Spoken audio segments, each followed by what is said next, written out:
أعوذ بالله من الشيطان الرجيم. بسم الله الرحمن الرحيم. ومن أحسن قولا ممن دعا إلى الله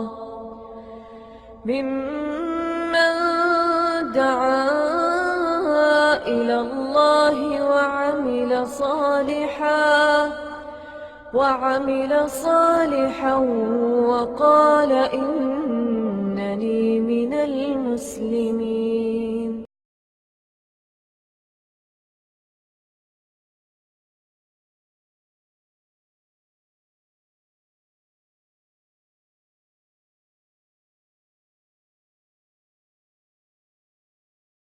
إن الحمد لله نحمده ونستعينه ونستغفره ونعوذ بالله من شرور أنفسنا ومن سيئات أعمالنا. من يهده الله فلا مضل له ومن يضلل فلا هادي له.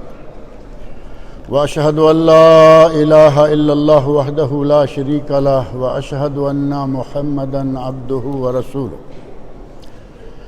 أما بعد فإن خير الحديث كتاب الله وخير الهدي هدي محمد صلى الله عليه وسلم وشر الأمور محدثاتها وكل محدثة بدعة وكل بدعة ضلالة وكل ضلالة في النار. رب اشرح لي صدري ويسر لي أمري واحلل عقدة من لساني يفقهوا قولي. رب أعوذ بك من همزات الشياطين وأعوذ بك رب أن يحضرون. أعوذ بالله السميع العليم من الشيطان الرجيم. وإن كان ذو عسرة فنظرة إلى ميسرة وأن تصدقوا خير لكم إن كنتم تعلمون.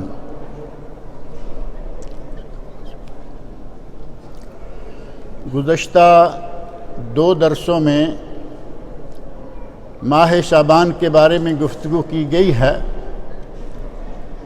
اور یہ بتایا گیا ہے کہ نبی اکرم صلی اللہ علیہ وسلم اس مہینہ میں بکثرت روزے رکھا کرتے تھے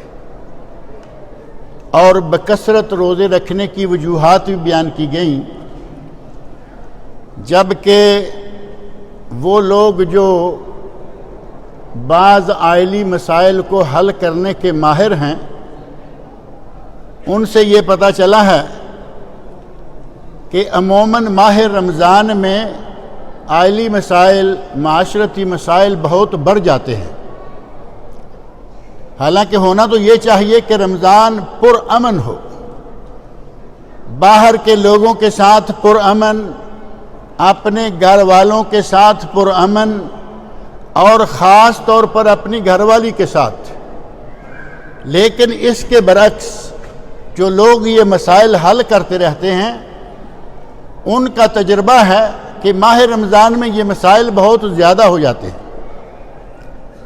اس کی وجہ کیا ہے؟ پورے 11 مہینے گزر جاتے ہیں اور ہم کوئی روزہ نہیں رکھتے. مسنون روزے موجود ہیں، جیسا کہ یہ بات ذکر کی گئی کہ یوم الاثنین، یوم الخمیس، سوموار کا، جمعرات کا روزہ. ہر مہینے میں ایام 20، 13، 14 اور 15 چاند کی 3 روزے، 1 دن روزہ، 1 دن چھٹی، صوم داؤد علیہ السلام. ان میں سے کوئی بھی روزہ نہ رکھے اور رمضان المبارک میں جب روزہ رکھتے ہیں تو طبیعت میں کافی تغیر و تبدیلی آ جاتی ہے، اور رمضان کے روزہ کے نتیجہ میں جب طبیعت چڑچڑی ہو جاتی ہے تو پھر گھر والوں کے گلے، باہر والوں کے گلے اور ہر کسی کے گلے پڑ رہا ہوتا ہے.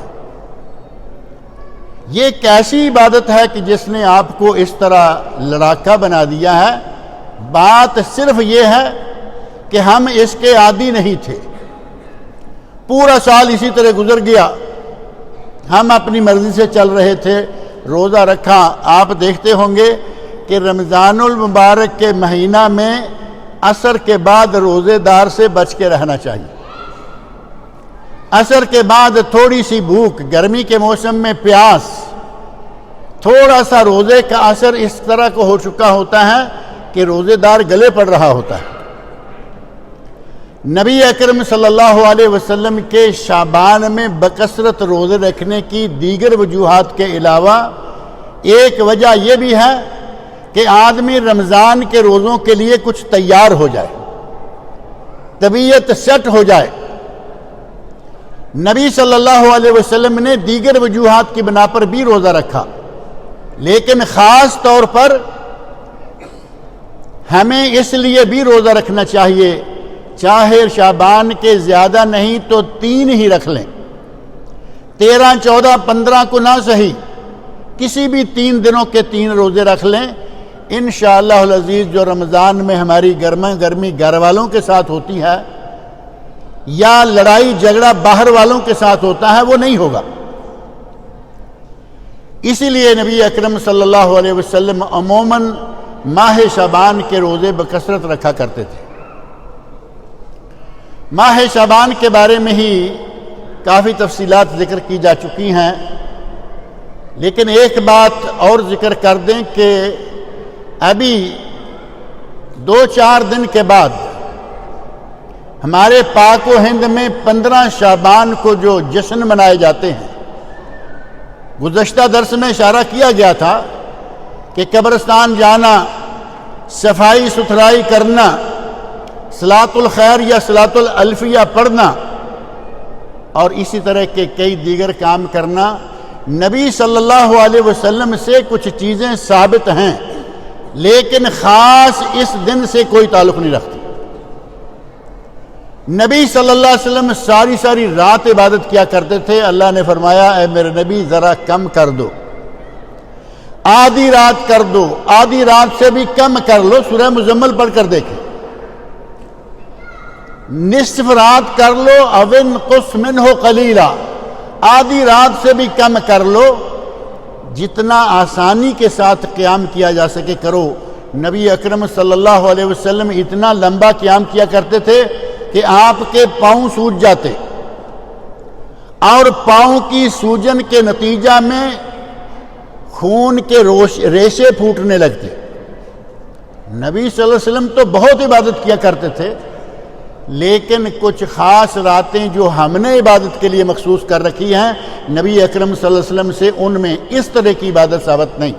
صلاۃ الالفیہ کے نام کی کوئی نماز نہیں، صلاۃ الخیر کے نام کی کوئی نماز نہیں، اگرچہ نماز خیر ہی خیر ہے، نماز جب بھی نفل پڑھیں خیر ہے، لیکن نوافل کے کچھ خاص راتیں، روزوں کے لیے کچھ خاص دن جو نبی صلی اللہ علیہ وسلم سے ثابت نہ ہو، ان کو ثابت کر لینا، پکا کر لینا، یہ سنت سے ثابت نہ ہونے کے نتیجہ میں اجر و ثواب کی بجائے گناہ و عقاب کا خطرہ، اور دین میں سنت رسول صلی اللہ علیہ وسلم سے ثابت عمل نہ ہو تو اس عمل کو کیا کہا جائے گا؟ وقت آیا ہو، کوئی رکاوٹ مانے نہ ہو، نبی صلی اللہ علیہ وسلم نے پھر بھی وہ کام نہ کیا ہو، ہم کریں تو وہ کیا ہوگا؟ بڑا کڑوا سا لفظ ہے۔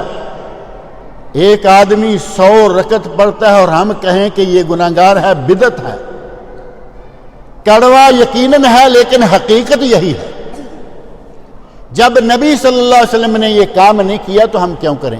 آپ انہی راتوں میں اگر مسلسل تہجد پڑھتے آ رہے ہیں، اس رات بھی پڑھیے، کوئی حرج نہیں، لیکن لوگوں میں اعلان کر کے لوگوں کو مسجدوں میں جمع کرنا، اجتماع کرنا، اور پھر یہ 100 رکعت پڑھنا، ہر رکعت میں 10 مرتبہ قل ہو اللہ پڑھنا، نبی اکرم صلی اللہ علیہ وسلم سے یہ ثابت نہیں۔ اسی طرح 15 شعبان کی رات کو ہمارے یہاں چراغاں کیا جاتا ہے، موم بتیاں جلائی جاتی ہیں، اور کچھ تو پٹاخے بھی چھوڑتے ہیں۔ پٹاخے چھوڑنا پتہ نہیں کون سی سنت ہے۔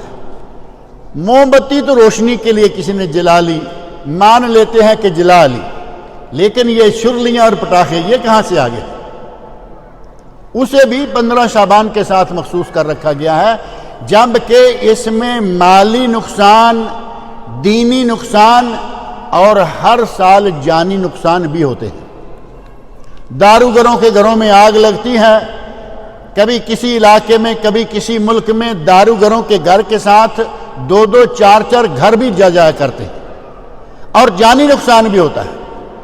مالی نقصان، جانی نقصان، روحانی نقصان، جسمانی ہر طرح کا نقصان ہی نقصان ہے۔ یہ کہاں کی عبادت ہے؟ ماہ شعبان کو نبی اکرم صلی اللہ علیہ وسلم نے روزے رکھ کر گزارا ہے۔ سنت یہی ہے کہ اس رمضان کو روزے رکھ کر گزارا جائے، اور اب ماہ رمضان، ماہ شعبان کو روزے رکھ کر گزارا، اور آگے ماہ رمضان آ رہا ہے جو انتہائی مقدس، انتہائی بابرکت مہینہ ہے، اور جس کے روزے رکھنا اسلام کے 5 ارکان میں سے ایک رکن ہے۔ اسلام کے 5 ارکان معروف ہے، بنی الاسلام علی 5۔ اسلام کی بنیاد 5 چیزوں پر رکھی گئی ہے، ان 5 ستونوں میں سے ایک ستون، 5 ارکان میں سے ایک رکن روزہ بھی ہے، رمضان المبارک کا فرض روزہ رکھنا۔ اللہ رب العزت ہمیں رمضان تک پہنچائے اور رمضان کے روزے رکھنے کی ہمیں توفیق عطا فرمائے۔ اس مقدس مہینہ میں کیا کیا مسائل ضروری ہیں، اہم ہیں، انشاءاللہ ان کا تذکرہ بھی کیا جائے گا۔ آج ایک حدیث جو کہ صحیح مسلم میں، سنن اربعہ یعنی ابو داود، ترمذی، نسائی اور ابن ماجہ میں، اسی طرح مسند امام احمد اور صحیح ابن حبان میں، حدیث کی کم از کم ان 7 کتابوں میں یہ حدیث موجود ہے، اور اس میں نبی اکرم صلی اللہ علیہ وسلم نے 7 موٹی موٹی باتوں کی طرف توجہ دلائی ہے۔ اور وہ حدیث حضرت ابو ہریرہ رضی اللہ تعالی عنہ سے مروی ہے، جس میں وہ بیان فرماتے ہیں، من نفس عن مؤمن کربۃ من کرب الدنیا نفس اللہ عنہ کربۃ من کرب یوم القیامہ۔ من نفس عن مومن، جس نے کسی مومن سے تخفیف کی، کربہ کوئی مصیبت، کوئی مشکل، اگر کوئی مومن مشکل میں مبتلا ہے، مصیبت میں مبتلا ہے، وہ چاہے مال میں ہے، جان میں ہے، معاشرتی طور پر ہے، معاشی طور پر ہے، اگر کوئی مومن کسی مشکل میں مبتلا ہے، دوسرے آدمی نے اس کی مشکل کو آسان کر دیا۔ من نفس عن مومن کربۃ من کرب الدنیا، اس دنیا کی کوئی مشکل کسی نے آسان کر دی، نفس اللہ عنہ کربۃ من کرب یوم القیامہ، اللہ قیامت کی مشکلات میں سے اس کی مشکل کو دور کر دے گا۔ اب آپ اندازہ کریں کہ دنیا کی مشکل دور کرنا کتنا آسان ہے، اور آخرت کی مشکلات کتنی بڑی مشکلات ہیں۔ آخرت کی مشکلات کے بارے میں آپ صرف یہ اندازہ کر لیں، نبی اکرم صلی اللہ علیہ وسلم ارشاد فرماتے ہیں کہ بندے آخرت کے یوم آخرت کی پریشانیوں کے نتیجہ میں اپنے پسینے میں ڈوبے ہوئے ہوں گے۔ کتنی بڑی مشکل ہے، اور صحیح حدیث میں الفاظ موجود ہیں کہ بندے کا پسینہ زمین پر 70 ہاتھ تک پھیلا ہوا ہوگا۔ ڈر کر، گھبرا کر اتنا پسینہ بہ رہا ہے کہ 70 ہاتھ تک بندے کے چاروں طرف پسینہ موجود ہے۔ اور گزشتہ ایک درس میں نے ذکر کیا تھا کہ وہ کتنا ہوگا۔ ایک حدیث میں ہے کہ آدمی کے اپنے اپنے گناہ کے نتیجے میں کسی کے ٹخنے تک ہوگا، کسی کے گھٹنے تک ہوگا، کسی کے حقوہ ہے جہاں یہ پاجامہ باندھا جاتا ہے یعنی کمر تک، اور کسی کے منہ تک، اور فرمایا کہ کسی کو لگام پہنائے ہوئے ہوگا، پاؤں سے لے کر اس کے منہ تک، ناک تک پسینہ چڑھا ہوا ہوگا۔ اس دن کی مشکلات، قیامت کے دن کی مشکلات میں سے یہ ایک مشکل نظر آ رہی ہے۔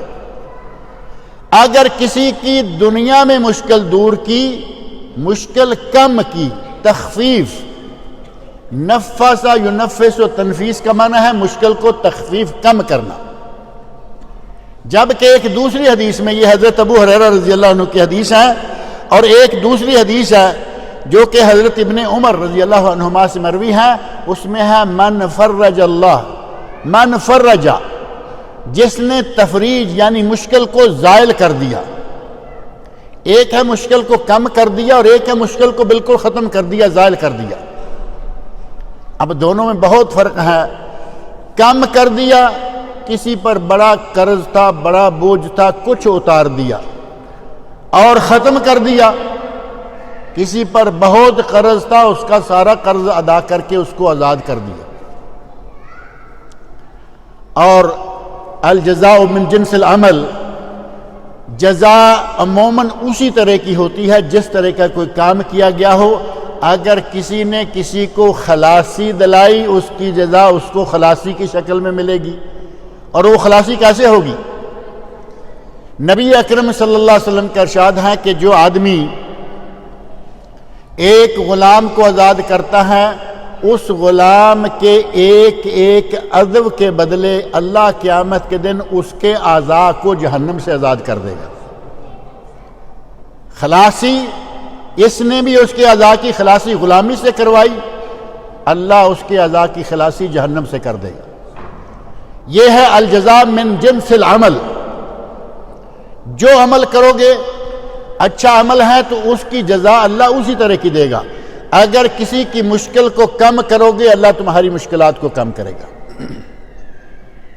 اگر کسی کی مشکل کو ختم کرو گے، اللہ تمہاری مشکلات کو ختم کرے گا. اللہ رب العزت کے پاس کچھ کم نہیں ہے. اور یہ مشکلات کون سی ہیں جو ہم کم کر سکتے ہیں، اور کچھ مشکلات وہ ہیں جو ہمارے بس میں نہیں ہوتی. اور اگر کہا جائے کہ وہ بھی کوئی کم کر سکتا ہے سوائے اللہ کے، تو وہ شرک ہو جائے گا. مشکل کم کرنا یا مشکل کو زائل کرنا، اس کے لیے اردو میں ایک بڑا مشہور لفظ ہے مشکل کشا. لفظ ہے نا مشہور، مشکل کشا. اگر میں یہ پوچھوں کہ سارے بیک زبان بتاؤ کہ مشکل کشا کون ہے، تو کیا جواب ہوگا؟ مشکل کشا کون ہے؟ اللہ. اور ہمارے یہاں کیا کہتے ہیں؟ مولا علی مشکل کشا. پاک و ہند میں صرف شیعہ نہیں، اہل سنت کی زبان سے بھی آپ یہ سنیں گے، مولا علی مشکل کشا رضی اللہ تعالی عنہ. حضرت علی رضی اللہ عنہ کو مشکل کشا مان لیا، جبکہ مشکل کشا صرف اللہ ہے. اور پھر بہت ساری باتیں، بہت ساری تفصیلات اور بہت سارے واقعات کر لیتے ہیں. حضرت علی رضی اللہ عنہ اگر مشکل کشا ہوتے تو اپنے بیٹے کی مشکل دور کر دیتے. اگر مشکل کشائی جو ہم مان رہے ہیں، اگر حضرت علی رضی اللہ عنہ اس طرح کی مشکل کشا ہوتے تو کربلا میں جو کہ ان کے قریب تھا، ان کا بیٹا شہید کیا گیا، حضرت حسین رضی اللہ عنہ کو شہید کیا گیا، ان کی مشکلوں نے دور نہ کی. ہندوستان میں آ کے، پاکستان میں آ کے، بنگلہ دیش میں آ کے وہ سارے کام کرتے رہتے. اور حضرت علی رضی اللہ عنہ تو بہت بڑی شخصیت ہیں، خلیفہ راشد ہیں، نبی صلی اللہ علیہ وسلم کے امزاد یعنی چچا زاد ہیں، اور آپ کے داماد ہیں، آپ کے صحابی ہیں. بہت بڑا مقام ہے. ہمارے یہاں تو شیخ عبد القادر جیلانی رحمۃ اللہ علیہ کو بھی مشکل کشا مانا جاتا ہے. کہتے ہیں کہ 65 کی جنگ ہوئی، واقعات آپ نے بھی سنے ہوں گے. 65 کی پاک و ہند کی جو جنگ ہوئی، کہتے ہیں کہ ہندوستان کا، اب یہ باتیں تو ظاہر ہے کہ پاکستان میں ہی ہونی تھی نا، ہندوستان کا جہاز بمبار آ رہا تھا، اس نے بم پھینکا، شیخ عبد القادر جیلانی نے بم کو یوں پکڑا اور راوی میں ڈال دیا. لاہور کے پاس راوی ہے. شیخ عبد القادر جیلانی کو یہ مقام دے دیا، جبکہ آپ لوگوں نے اب اپنی آنکھوں سے، کانوں سے دیکھ لیا کہ شیخ عبد القادر جیلانی کا شہر کون سا شہر ہے؟ بغداد شریف. بغداد شریف کی انگریزوں نے اینٹ سے اینٹ بجا دی، شیخ عبد القادر جیلانی نے اپنا شہر نہیں بچایا. امریکہ نے بمباری کی، کافروں نے بمباری کی، شیخ اپنا شہر نہیں بچا سکے، لاہور کو بچا لیا۔ یہ مشکل کشائی نہیں، یہ سراسر مشرکانہ باتیں ہیں۔ مشکل کشائی اللہ کے ہاتھ میں ہے، اور جو کام دنیا میں ہم کر سکتے ہیں وہ ایک دوسرے کے ساتھ تعاون کرنا اجر و ثواب کا باعث ہے۔ اس کے بارے میں نبی صلی اللہ علیہ وسلم کی یہ حدیث ہے، من نفس عن مومن کربتا من کرب الدنیا، جس نے کسی مومن کی دنیا کی کوئی مشکل دور کی، کم کی، نفس اللہ عنہ کربتا من کرب یوم القیامہ، اللہ اس کی قیامت کی مشکلات میں سے کوئی نہ کوئی مشکل دور کرے گا۔ کتنا بڑا مقام ہے کہ دنیا میں آپ کسی کا تعاون کریں، کسی کا قرض اتار دیں، کوئی کسی دوسری مشکل میں مبتلا ہے اس کی وہ مشکل دور کر دیں، اللہ آپ کی قیامت کی مشکلات کو دور کرے گا۔ اور من فرج عن مسلم کربتا فرج اللہ عنہ کربتا من قربات یوم القیامہ، یہ حدیث حضرت ابن عمر رضی اللہ عنہ ہماری، اس میں مشکل ختم کر دینا، زائل کر دینا۔ اور میں نے مثال دے کے آپ کو بتا دیا کہ قرض آدھا نکال دیں، تیسرا حصہ نکال دیں، معاف کر دیں، بلکہ قرآن کریم سورۃ البقرہ کی جو آیت میں نے پڑھی ہے، آیت نمبر 280، اس آیت میں اللہ رب العزت ارشاد فرماتے ہیں وَإِنْ كَانَ ذُو عُسْرَةٍ، اگر کوئی تنگ حال ہے، تنگ دست ہے، اگر کوئی مشکل میں مبتلا ہے، فَنَظِرَةٌ إِلَىٰ مَيْسَرَةٍ، اسے آسانی تک مہلت دے دو۔ آپ نے اس سے قرض لینا ہے، وہ تنگ حال ہے، اس کے پاس پیسہ نہیں ہے، وہ قرضہ نہیں چکا سکتا، آپ مطالبہ کر رہے ہیں، گلے میں رسی ڈال رہے ہیں، کھینچ رہے ہیں، یہاں نہیں تو میں پولیس جاتا ہوں، پولیس نہیں کورٹ جاتا ہوں، بند کرا دیتا ہوں۔ اور ایسے بہت سارے مسلمان ہیں جو حقیقی معنوں میں نادار ہیں، حقیقی معنوں میں نادار ہیں، ان کے پاس پیسہ نہیں لیکن انہیں مہلت کو نہیں دے رہا، بلکہ پولیس میں کیس کیا، بند کروا دیا۔ اللہ فرما رہا ہے فَنَظِرَةٌ إِلَىٰ مَيْسَرَةٍ، اسے مہلت دو جب کہ اس کا ہاتھ ذرا کھل جائے، اس کے پاس 4 پیسے آ جائیں، وہ تمہارا قرض ادا کر سکے۔ اور کچھ وہ بھی یقیناً ہیں جن کے پاس قرضہ ادا کرنے کے لیے پیسے ہیں، پیسے موجود ہیں، وہ قرضہ ادا کر سکتا ہے لیکن ٹالتا رہتا ہے۔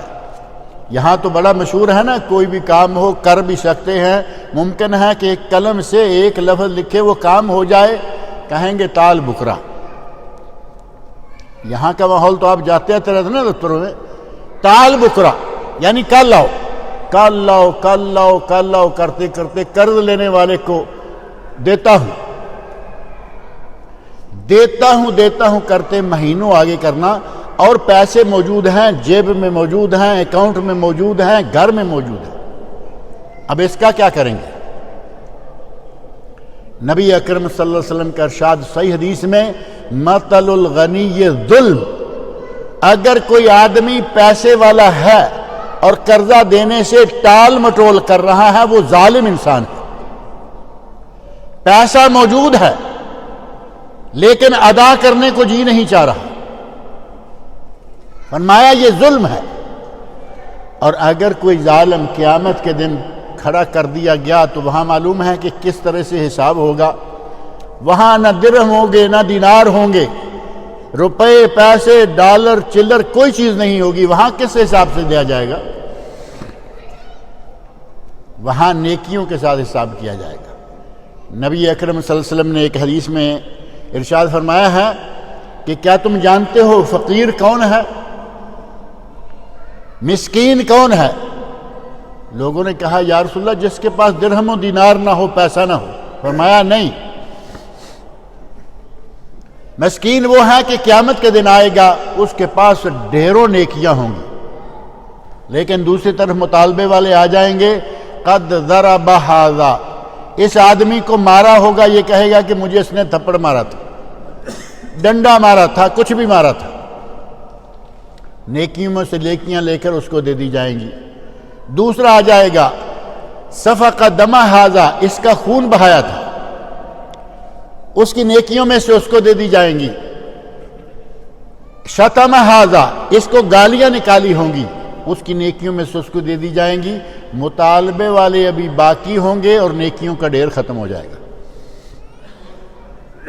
اب باقی کے مطالبے کیسے پورے کیے جائیں گے؟ اب جس جس کا مطالبہ ہے اس مطالبے والے کے گناہ لے کر اس پر ڈالے جائیں گے، اور جہاں نیکیوں کا ڈھیر تھا اب گناہوں کا ڈھیر ہے، سر پہ رکھ کے اس کو جہنم میں ڈال دیا جائے گا. اگر کوئی آدمی ہوتے سوتے بلا وجہ ظلم کرے تو اس کو حساب اللہ کے یہاں دینا ہوگا، اور وہاں حساب بڑا مشکل ہے. وہاں نیکیوں کے ساتھ حساب ہے، روپے پیسے کے ساتھ حساب نہیں ہے. اور اگر وَأَن تَصَدَّقُوا خَيْرٌ لَكُمْ، اللہ نے فرمایا کہ مہلت دے دو، اس کے پاس پیسے نہیں ہیں، مہلت دے دو، اور اگر کوئی صدقہ ہی کر دے، یعنی پیسے لینے ہیں چھوڑ ہی دے، خیر لکم، تو یہ تمہارے لیے بہت ہی بہتر ہے. اب ظاہر ہے کہ اپنی جیب کی گنجائش کے حساب سے آدمی چھوڑ بھی سکتا ہے، کچھ معاف کر سکتا ہے، کچھ نہیں معاف کر سکتا، کچھ ڈھیل دے سکتا ہے. جو آدمی جس قسم کا رویہ اختیار کرے گا اللہ اسے اسی طرح کی جزا دے گا. ایک آدمی کا واقعہ پہلے بھی ذکر کیا گیا تھا کہ ایک آدمی اللہ کے حضور پیش کیا جائے گا، لم یعمل الخیر قط، جس نے کبھی کوئی نیکی نہیں کی ہوگی لیکن ہوگا مسلمان لیکن کوئی نیکی نہیں کی. قیامت کے دن اللہ پوچھے گا کہ کوئی نیکی، تو کہے گا کہ کوئی نیکی نہیں کی. ایک کام میں کرتا رہا ہوں، میں اپنے نوجوانوں کو، اپنے آدمیوں کو کام کے لیے، تجارت کے لیے بھیجتا، اور ان کو جاتے وقت یہ تاکید کیا کرتا تھا کہ اگر کسی کے پاس پیسے نہ ہوں تو اس کو ڈھیل دے دو، تجاوزوا عنہ، تجاوز کر جاؤ، چھوڑ جاؤ، جب ہوں گے دے دے گا، پھر کبھی ہوں گے دے دے گا، اور کسی کے پاس دیکھو نہیں بن رہے تو اس کو پیسے معاف کر دو. اللہ رب العزت فرمائیں گے کہ تو تجاوز کرتا رہا. یہ تجاوز ہمارا اردو والا نہیں ہے، اردو والا تجاوز تو معروف ہے نا، سڑک میں اپنا ریڑھی کھڑی کر لیں تو کہتے ہیں کہ بازار میں جتنے تجاوزات سے وہ ہٹا دیے گئے. یہ تجاوز وہ نہیں، تجاوز معاف کر دینا. تم تجاوز کرتے رہے ہو، ہم تجاوز کرنے کے زیادہ حقدار اور مالک ہیں. وہ تو مالک ہے، خالق ہے. اللہ کہے گا جاؤ ہم نے تم سے تجاوز کیا، تمہیں معاف کیا. کوئی نیکی نہیں کی تھی، صرف قرض لینے دینے کے معاملے میں وہ نرم ہاتھ تھا، کسی کو چھوڑ دیا، کسی کو ٹائم دے دیا، کسی کو معاف کر دیا. اگر کسی مومن کی، کسی مسلمان کی معمولی سے معمولی تکلیف کو بھی دور کرے، اللہ اس کے لیے بہت بڑے اجر و ثواب لیے ہوئے. حدیث میں آتا ہے ایک آدمی جہنم کے پاس سے گزرے گا، اور وہ مومن ہوگا، مسلمان ہوگا. جہنم سے ایک آدمی آواز دے گا اور کہے گا کہ بھائی کیا تم مجھے پہچانتے ہو؟ وہ کہے گا کہ تم کون ہو، میں تمہیں نہیں جانتا. یہ سنن کبریٰ بیہقی میں حدیث ہے. میں تمہیں نہیں جانتا. وہ کہے گا کہ تمہیں یاد ہو نہ یاد ہو، ایک مرتبہ تم گزر رہے تھے میرے پاس سے، تمہیں پیاس لگی ہوئی تھی، تم نے مجھ سے پانی مانگا تھا، فلاں وقت فلاں جگہ میں نے تمہیں پانی پلایا تھا. تو کہے گا کہ بالکل مجھے یاد آ گیا، بالکل مجھے یاد آ گیا. کہے گا میں نے اس وقت تیرا تعاون کیا تھا، جاؤ اپنے رب سے سفارش کرو کہ مجھے جہنم سے نکال دے. کام دیکھیں کیا کیا ہوا ہے، پیاسے کو پانی پلایا. جاؤ جا کے اللہ سے میری سفارش کرو کہ اللہ مجھے معاف کر دے. وہ جنتی آدمی اللہ کے حضور سفارش کرے گا، یا اللہ اس آدمی نے میرے ساتھ تعاون کیا تھا، شفعنی فیہ، اے اللہ اس کے بارے میں میری سفارش قبول کر اور اس کو معاف کر دے. فیشفع فیہ، اللہ اس کی سفارش کو قبول کر لے گا. فیامر بہ فیخرج من النار، اللہ حکم دے گا اور اس آدمی کو جہنم سے نکال دیا جائے گا۔ کیا کام کیا ہوا ہے؟ صرف پانی پلایا ہوا ہے۔ پیاسے کو پانی پلانا یہ بھی تفریج ہے یا نہیں؟ پیاس سے مر جاتا، پانی پلایا ہے، جان بچ گئی، اللہ نے اس کی جہنم سے جان بچا لی۔ نبی اکرم صلی اللہ علیہ وسلم ارشاد فرماتے ہیں من نفس عن مؤمن کربۃ من کرب الدنیا نفس اللہ عنہ کربۃ من کرب یوم القیامہ، اگر کسی نے کسی کی دنیا کی کوئی تنگی کم کی، اللہ اس کی قیامت کی تنگیوں میں سے کوئی تنگی مشکل کم کر دے گا۔ ومن یسر علی معسر یسر اللہ علیہ فی الدنیا والآخرہ، اگر کسی نے تنگ دست کو آسانی کی، تنگ دست کو معاف کیا، تنگ دست کو مہلت دی، اللہ قیامت کے دن اس کو مہلت دے گا، معاف کر دے گا۔ تنگ دست یہ تو خاص قرض کے ساتھ تعلق رکھتا ہے نا۔ یہ نہ ہو کہ جان بوجھ کر وہ پیسے لیٹ کر رہا ہے، پیسے دینے میں لیٹ کر رہا ہے، وہ میں نے عرض کیا کہ وہ ظلم ہے۔ نبی صلی اللہ علیہ وسلم فرمایا مطل الغنی یہ ظلم، یہ ظلم ہے، اور ظلم قیامت کے ظلمات میں سے ظلم شمار ہوتا ہے۔ نہیں، اگر کوئی واقعی مستحق ہے تو اس کو ڈیل دو، اس کو معاف کر دو، سارے معاف کر دو یا کچھ نہ کچھ معاف کر دو، اللہ رب العزت یقیناً آپ کو معاف کرے گا۔ اور اگر کوئی آدمی اپنی زبان سے کسی کے لیے سفارش کر سکتا ہے اور اس کی زبان سے کسی کا کام ہو جاتا ہے، کام کراؤ۔ ایک درس میں یہ بات آئی تھی کہ نبی صلی اللہ علیہ وسلم ایک کام کرنا چاہتے، کوئی آدمی سوالی آتا اور وہ نبی صلی اللہ علیہ وسلم سے آ کے سوال کرتا، نبی صلی اللہ علیہ وسلم اس کا کام کرنا چاہتے لیکن تھوڑا رک جاتے تاکہ کوئی صحابی اس کی سفارش کرے، صحابی کو بھی ثواب ہوگا اور اس کا کام بھی ہو جائے گا۔ کام آپ کرنا چاہتے تھے، سفارش کرنا، اشفعوا توجروا، سفارش کرو اجر پاؤ۔ اگر کسی کا آپ کی صرف زبان ہلانے سے کام ہو جاتا ہے، آپ کیوں اڑے ہوئے ہیں؟ زبان ہلائیے، اس کا کام ہو جائے گا، اس کی مشکل دور ہو جائے گی، آپ کا رب راضی ہو جائے گا۔ اور کسی کا قلم سے، کسی کا زبان سے، کسی کا چار پیسے جیب سے لگانے سے اگر کسی کا کسی بھی طرح آپ کام کر سکتے ہیں، تعاون کیجیے۔ البتہ سفارش کرنے کے سلسلہ میں ایک قاعدہ ہے کہ سفارش کرنا جائز نہیں اگر یہ آدمی مجرم ہے اور اس پر کوئی اسلامی حد نافذ ہوتی ہے، اس آدمی کی سفارش کرنا جائز نہیں، اور ہمارے یہاں اس کی سفارش کے لیے بھاگتے ہیں۔ جس کی سفارش جائز نہیں اس کے لیے پیسے اکٹھے کریں گے، اس کے لیے اچھے سے اچھا وکیل مقرر کریں گے کہ اس ظالم کو چھڑائیں۔ ایک مظلوم بند پڑا ہے، اس کے لیے سفارش کرنے کو تیار نہیں، اس کے لیے پیسہ جمع کرنے کو تیار نہیں۔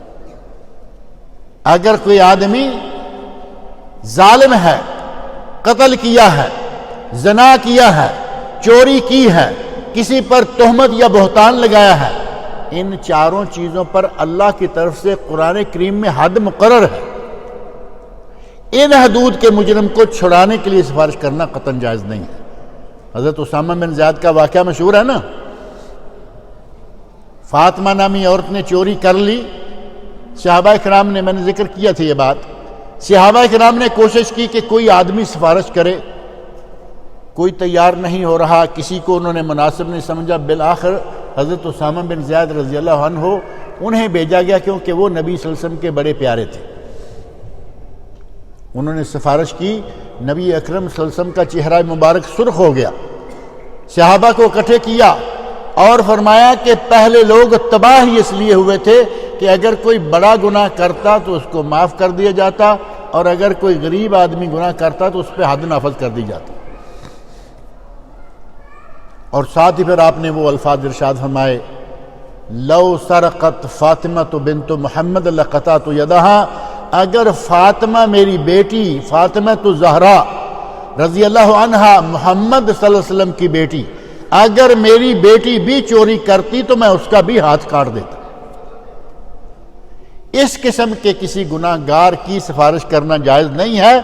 باقی جتنا بھی ہو سکے ایک دوسرے کی سفارش کر کے، ایک دوسرے کے ساتھ مالی تعاون کر کے۔ علامہ عثیمین رحمۃ اللہ علیہ نے قرض دینے، قرض کو معاف کرنے، قرض دار کے ساتھ تعاون کرنے کے سلسلہ میں کافی تفصیلات ذکر کی ہیں، اور انہوں نے یہاں تک فرمایا ہے کہ اگر ایک آدمی مقروض ہے اور اس کے پاس پیسہ ہے بھی نہیں، اس کے ساتھ آسانی کرنا واجب ہے۔ یہ نہیں کہ ثواب ہے نرا، بلکہ واجب ہے، اور واجب کرنے کے لیے قرآن کریم کے یہی الفاظ، وَإِن كَانَ ذُو عُسْرَةٍ فَنَظِرَةٌ، اگر کوئی تنگ دست ہے تو اس کو مہلت دو۔ اللہ نے کہا مہلت دو، حکم دیا، ہمارے لیے واجب ہو گیا۔ اگر واقعی تنگ دست ہے تو اس کے لیے ہمیں چاہیے کہ مہلت مہیا کریں، اس کو موقع دیں، اور ایسے آدمی تنگ دست سے زور زبردستی کرنا اس کو ناجائز اور حرام قرار دیا گیا ہے۔ البتہ پیسہ جیب میں رکھ کے، پیسہ اکاؤنٹ میں موجود ہے، اور آج کل تو ایسے لوگ موجود ہیں کہ پیسہ اکاؤنٹ میں ہے اور پتہ ہے کہ ابھی تھوڑی دیر کے بعد گورنمنٹ کی طرف سے آرڈر آ جائے گا۔ یہاں جو ایک سلسلہ چلتا ہے وقف خدمات، یعنی آپ کا سسٹم بلاک کر دیا، بینک سے پیسہ نہیں نکال سکتے، اقامہ رینیو کرا سکتے، لائسنس رینیو نہیں کرا سکتے، ملک سے باہر نہیں جا سکتے، اندر نہیں آ سکتے، یہ نہیں، وہ ہے نا ایک سسٹم۔ پتہ ہے کہ اب میں اس کے پیسے نہ دیے تو میرا یہ سسٹم سارا بلاک ہوگا، باقی کی تو مجھے پرواہ نہیں، پیسے فوری طور پر وہاں سے نکالیں گے، بیوی کے اکاؤنٹ میں ڈال دیں گے، بھائی کے اکاؤنٹ میں ڈال دیں گے، کچھ عرصے کے لیے ایسا کرو۔ یہ ہے مثل الغنی، مالدار آدمی کا جان بوجھ کر ادھر ادھر پھسلنا، اور جو طالب ہے، قرض خواہ ہے، اس کو بلا وجہ تنگ کرنا، جسے نبی اکرم صلی اللہ علیہ وسلم نے ظلم فرمایا ہے۔ اسی طرح کوشش کریں کہ اگر کسی سے کچھ لینا ہے تو فوری طور پر اس پہ کیس ہی نہ ٹھوک دیں، اس کو مہلت دیں۔ اللہ رب العزت سے بنیاد میں اللہ سے ثواب کی نیت ہو کہ میں اگر اس کو مہلت دوں گا تو اللہ تعالیٰ مجھے ثواب عطا کرے گا، اور اگر آپ کو یہ معلوم ہے کہ میں نے اس کو مہلت دی اور یہ پیسے میرے بہت بڑی رقم ہے، یہ آدمی بھاگ جائے گا، ایسے تو کیس ہمارے پاس ہے نا، 1 لاکھ 2 لاکھ کا مسئلہ ہے اور آدمی دے نہیں رہا، آپ کو معلوم ہوا کہ یہ آدمی جانے والا ہے، ایگزٹ جا رہا ہے، اب آپ ہیں پاکستان کے، بندہ ہے فلپین کا، آپ ہیں انڈیا کے، بندہ ہے بنگلہ دیش کا، ایک دوسرے کے ملک میں جانا آنا بھی اتنا آسان نہیں، دوسرے کے ملک میں جا کے پیسے کا مطالبہ کرنا بھی آسان نہیں۔ اگر ایسی کوئی مجبوری آئے اور آدمی فوری طور پر اس کے لیے کوئی رکاوٹ پیدا کر سکے تو انشاءاللہ گناہ نہیں ہوگا، لیکن یہ مجبوری حقیقی ہو۔ ہم تو مجبوریاں بناتے ہیں نا، ہمارے یہاں بینک سے سود پر قرضہ لینے کے لیے مجبوریاں بنانا بڑا آسان ہے۔ کہیں گے جی اپنا مکان بنانا ہے، پیسے نہیں ہیں تو کیا ہم مکان نہ بنائیں؟ بینک سے سود پر قرضہ لے کے اپنا مکان بنانا شروع کر دیں۔ مکان کو بڑا کرنے کے لیے، کاروبار کو بڑھانے کے لیے، اور اسی طرح مختلف اچھی گاڑی لینے کے لیے، آپ کو اگر 10-20 ہزار کی گاڑی کام دیتی ہے تو کیا ضرورت ہے کہ آپ 1,00,000 1,50,000 کی گاڑی لیں، اور وہ بھی بینک کے سود پر؟ یہ بلا وجہ کے تجاوزات ہیں، ان سے بچیں اور کوشش کریں کہ اللہ کے بندوں کے لیے آسانی کی جائے۔ یہ حدیث جس میں 7 کتب کی حدیث جس میں 7 باتیں ہیں، ان میں سے یہ 2 باتیں ابھی آپ کے سامنے رکھی ہیں۔ ایک یہ کہ جس نے کسی کی مشکل دور کی، اللہ اس کی قیامت کی مشکلات میں سے مشکل دور کرے گا، اور ایک دوسری یہ وَمَنْ يَسَّرَ عَلَى مُعْسِرٍ یسر اللہ علیہ فی الدنیا والآخرہ، اگر کسی نے کسی کے لیے آسانی کی، تنگ دست کے لیے آسانی کی، تو اللہ قیامت کے دن اس کے لیے آسانیاں کرے گا۔ یہ 2 باتیں، اور اس میں قیامت کے دن بھی اور دنیا میں بھی یسر اللہ علیہ فی الدنیا والآخرہ، اللہ اس کے لیے دنیا آخرت دونوں جہانوں میں آسانیاں کرے گا. بہت بڑی بات ہے. باقی 5 امور باقی ہیں، ممکن ہے کہ انشاءاللہ آئندہ موقعوں پر اس کا ذکر کیا جائے. اللہ رب العزت سے میری دعا ہے کہ وہ ہمیں نبی اکرم صلی اللہ علیہ وسلم کے بتائے ہوئے ان اخلاق عالیہ کو اپنانے کی توفیق عطا فرمائے.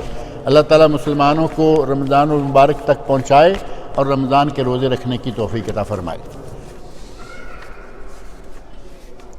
شیخ اقبال سلفی کہتے ہیں کہ جب اللہ سے کوئی منت مانگو تو اس کو پورا کرو ورنہ اس کی پکڑ ہوگی. تو اللہ سے منت کیسے مانگی جائے؟ اللہ سے منت مانگنے کا معنی نظر جو کہتے ہیں نا، نظر مانی ہے. منت اور نظر ایک ہی بات ہے.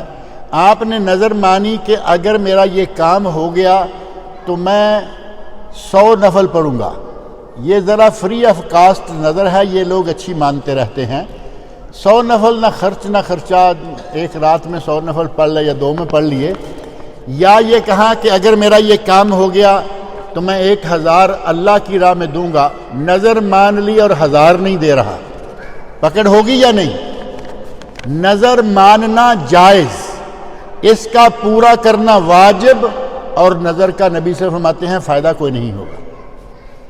نظر کا فائدہ کوئی نہیں، کام اللہ اپنی مرضی سے کرے گا. تمہارے 1000 مسجد میں دینے سے نہیں کرے گا. اور وہ بھی آپ نے شرط لگا رکھی ہے کہ کام ہوگا تو دوں گا. اللہ کو کس کی پرواہ ہے؟ یہی 1000 مسجد میں دیں اور کہیں یا اللہ میرے پاس تو تھوڑے بہت پیسے ہیں، تیرے گھر میں لگائے ہیں، میرا ایک کام پھنسا ہوا کرا. اللہ یقیناً کرائے گا اور نظر بھی نہیں ہوگی. نبی صلی اللہ علیہ وسلم فرماتے ہیں نظر بخیل آدمی کی جیب سے پیسہ نکالنے والی بات ہے. بخیل آدمی کی جیب سے، حدیث میں یہ الفاظ موجود ہیں، بخیل کی جیب سے اللہ اس طرح پیسے نکلواتا ہے، ورنہ کام وہ اپنی مرضی سے کرے گا. تو شیخ اقبال سلفی نے جو کہا وہ بات صحیح ہے. نظر پوری نہ کریں گے تو پکڑ ہوگی، کیونکہ واجب ہے. پوری نہ کی تو پکڑ ہوگی. اور ہم نظر مان لیتے ہیں، جیسے ہی کام ہو جاتا ہے تو پھر ڈھیلے ہو جاتے ہیں. نظر مانی، 2 3 4 بیٹیاں ہو گئی، نظر مانتے ہیں کہ اللہ نے بیٹا دیا تو حافظ قرآن بنائیں گے. بیٹا ہو جاتا ہے، اب حافظ قرآن بنانے کے لیے سوچتے ہیں کہ حافظ قرآن بنایا تو یہ داڑھی والا ہو جائے گا، یہ مولوی ہو جائے گا، یہ ہو جائے گا. پھسلنا شروع ہو جاتے ہیں اور ڈاکٹر اور انجینئر بنا لیتے ہیں. ڈاکٹر بننا کوئی منع نہیں ہے، لیکن حافظ قرآن بناؤ، ڈاکٹر بھی بناؤ، عالم دین بناؤ، انجینئر بھی بناؤ. علم حاصل کرنا کوئی منع نہیں، سوائے علم نجوم اور علم سحر. جادو اور نجوم کا علم حاصل کرنا حرام ہے، باقی کوئی علم منع نہیں ہے. انجینئرنگ کریں، میڈیسن کریں، کچھ بھی کریں، جائز، لیکن پہلے اسے مسلمان تو بنائیں. بچے کو مسلمان بنانے کے بعد آپ کوئی بھی ڈگری لینے دیں، کوئی حرج نہیں ہے.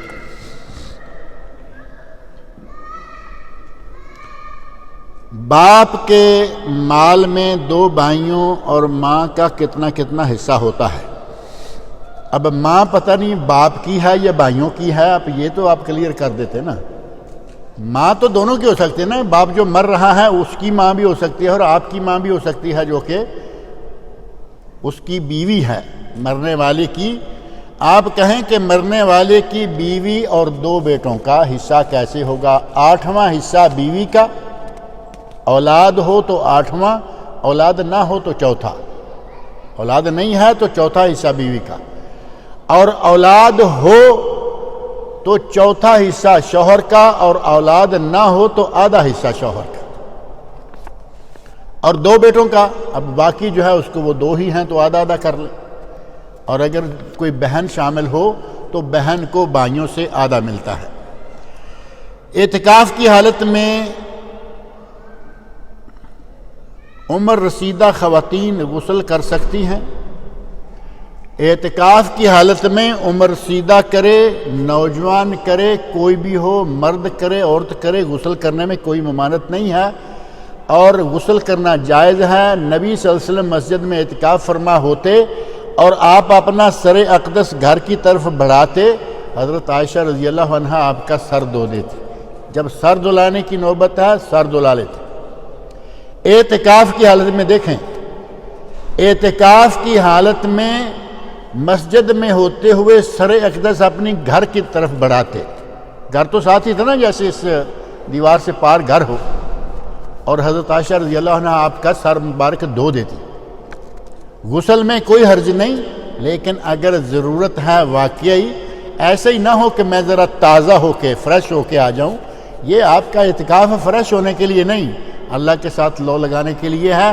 اگر ضرورت ہے، جہاں پہ اعتکاف بیٹھے ہوئے ہیں وہاں پانی کی گنجائش ہے، وہاں غسل کر لیں۔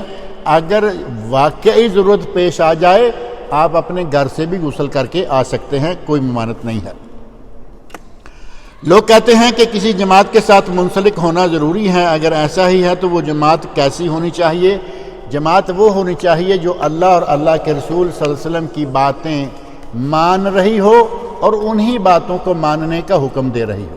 کتاب اللہ اور سنت رسول پر عمل کرنے والی جماعت ہے تو اس کے ساتھ رہیں، اور کسی جماعت کے ساتھ ہونا واقعی ضروری ہے۔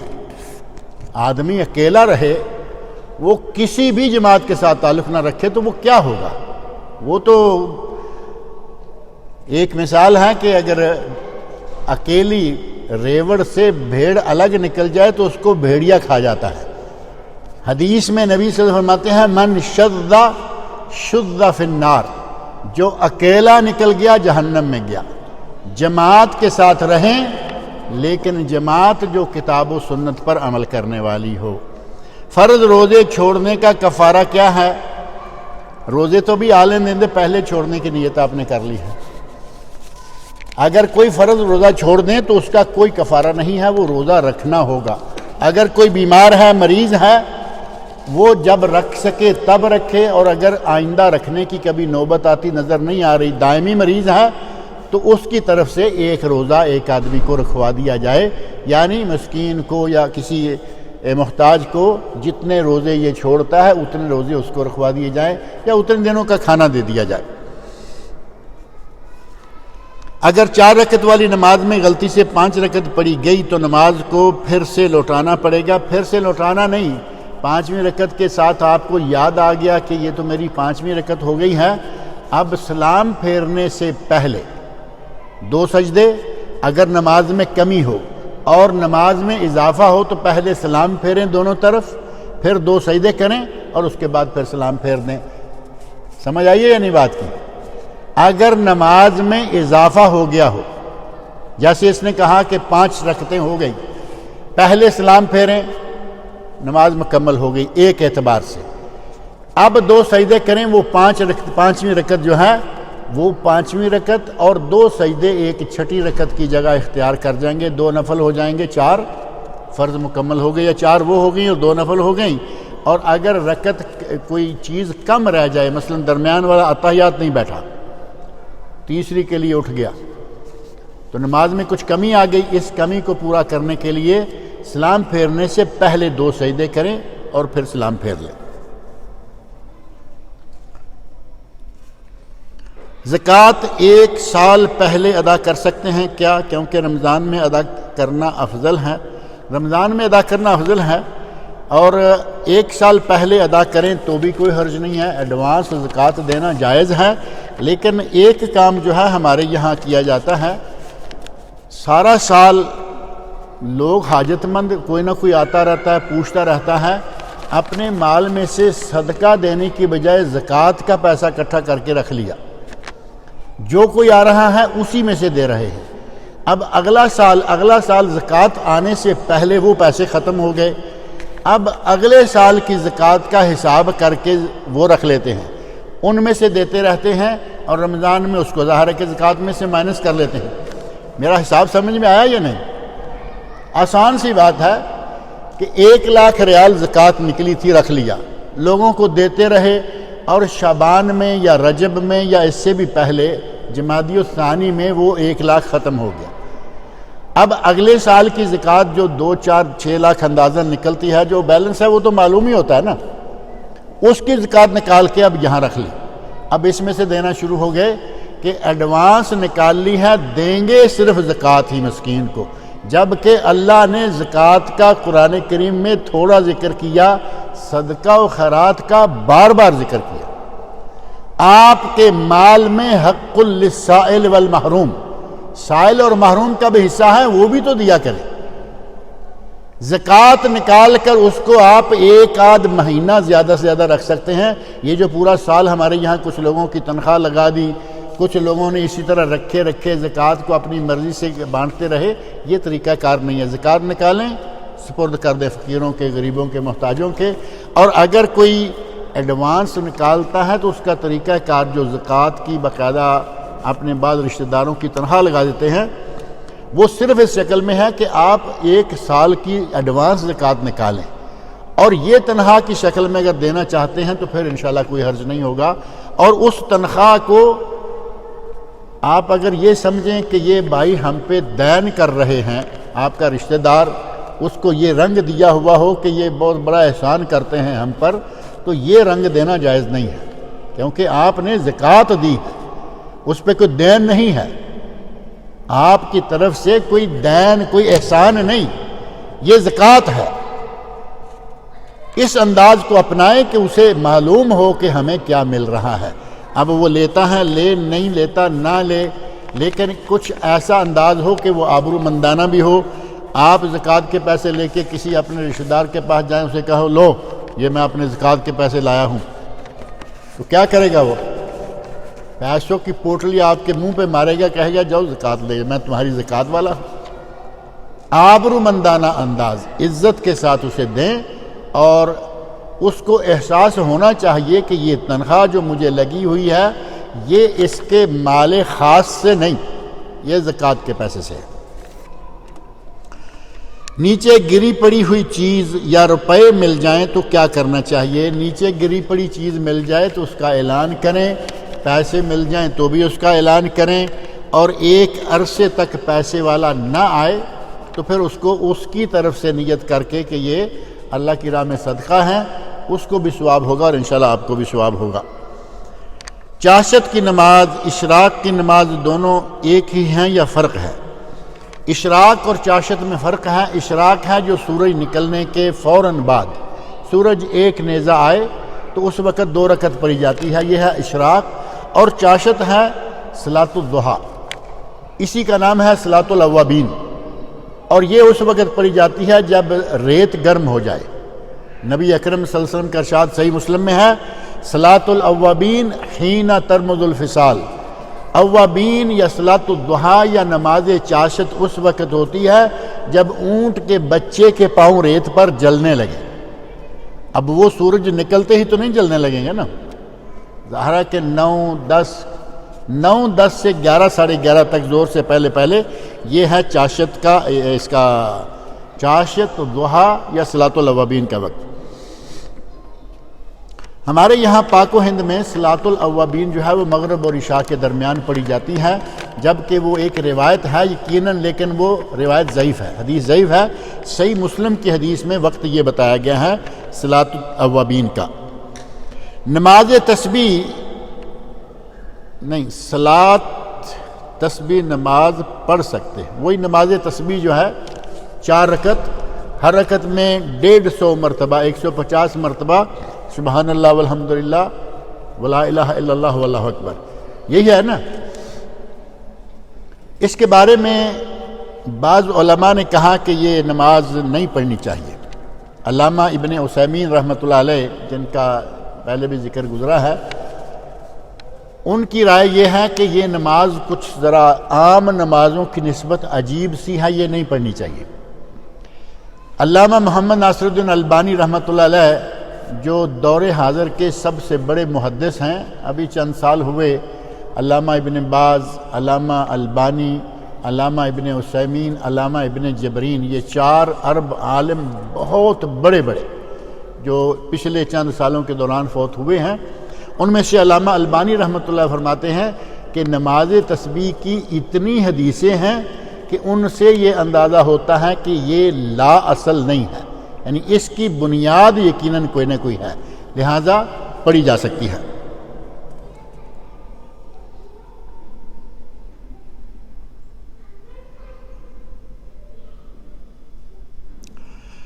کسی اچھا جاوید احمد نے لکھا ہے کہ میری والدہ کا 24 اپریل کو انتقال ہو گیا. دعا کیجئے کہ اللہ رب العزت ان کی والدہ کی مغفرت فرمائیں, اللہ تعالیٰ ان کی بشری کوتاہیوں کو معاف کریں, اللہ تعالیٰ انہیں جنت الفردوس میں اعلیٰ مقام عطا فرمائیں. اللہ رب العزت تمام مسلمانوں کو جو بیمار ہیں ان کو شفائے کاملہ عاجلہ عطا فرمائے, جو فوت ہوئے ہیں اللہ رب العزت ان کی مغفرت فرمائے. اللہ تعالیٰ مجھے اور آپ سب لوگوں کو نیک عمل کی توفیق سے